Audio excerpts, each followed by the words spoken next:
Hello, I'm Wayne with ModularHydro.com. Today we're going to talk about how to install an automatic shutoff valve, and we're also going to explain when you want to use this valve.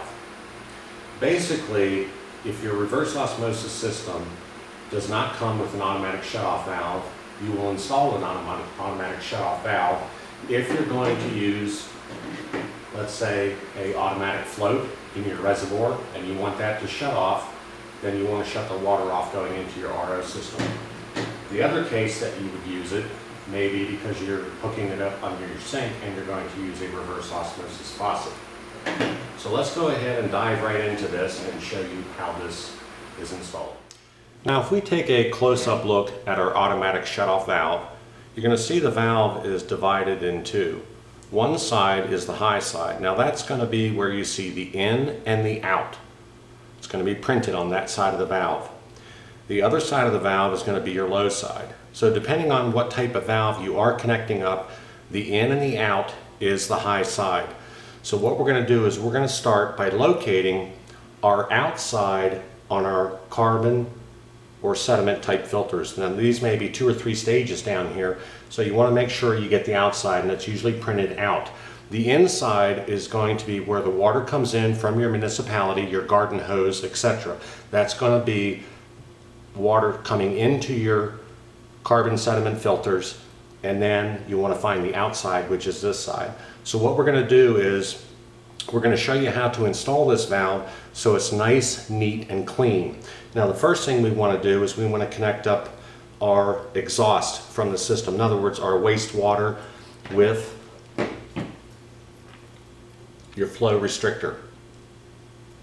So you want to go ahead and plug that in. And how you know which one of these two is the outside that goes through your flow restrictor is if you look at them closely, the one that protrudes out the furthest from the membrane housing is going to always be your clean water.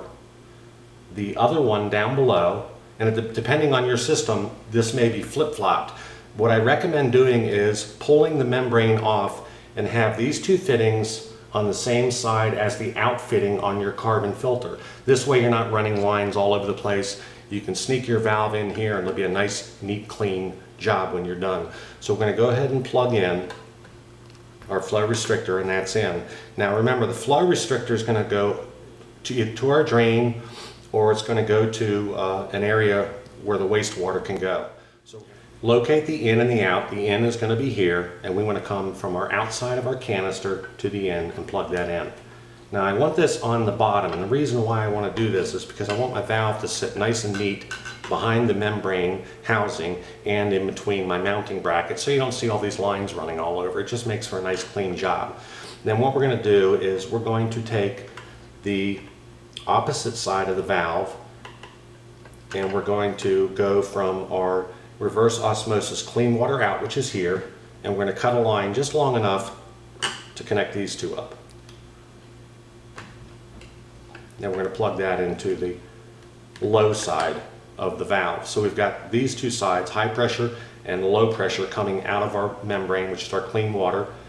Then we're going to go ahead and we're going to connect up our high pressure side, and that's going to go directly into our membrane. So we want to cut a piece of hosing to go from our inlet side of the membrane. This is where the water comes into the membrane and then comes out on this side. So we want to connect that up to the high side like this.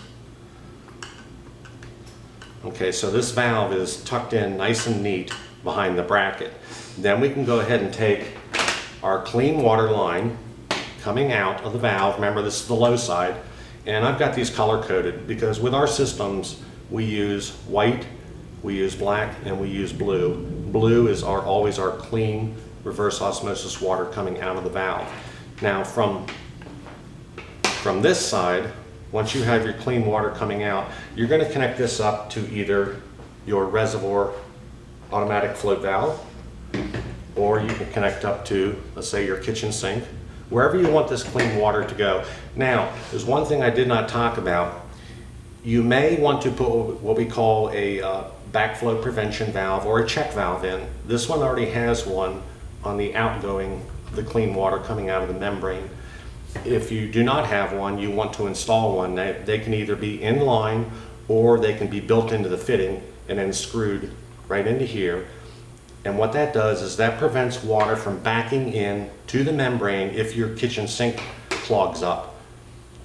If you are using, let's say, a float valve and a reservoir, there's really no need to put this check valve or backflow prevention valve in, because there's no way that water is going to go from that reservoir tank unless it's pressurized, like under your sink. Then you would want it.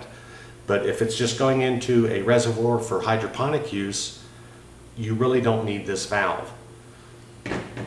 Now that you have this all installed, as you can see, it's nice and neat. You're going to go ahead and connect up your drain line, which is going to come out of your flow restrictor. And of course, we use black lines. Okay, so let's go ahead and recap and take a close-up look how this is installed. Remember, your valve has a high side and a low side. Your high side is going to come out of your carbon filters, and it's going to go to the in side of that valve. The side that says out is going to go directly to the inside of the membrane, and that's with the single fitting and this large screw-off cap. That's feeding water into the membrane, goes through the membrane, and it comes out two ways. You've got clean water coming out, which is going to be on the low side of the valve, and then you continue your clean water out. It's going to go to your float valve, to your faucet. Now what happens is it's going to recognize the pressure difference. So when you shut your faucet off or your reservoir completely fills, pressure is going to build up on this line inside this valve, and what it's going to do is there's a piston and a diaphragm in there. It's going to recognize that pressure difference. It's going to push down on that diaphragm, and it's going to shut this side of the valve off. So water will not continue to go through your membrane, and it will also automatically shut off your wastewater coming out. So now that we've taken a close-up look and you see how this is connected, there's really not a whole lot to it.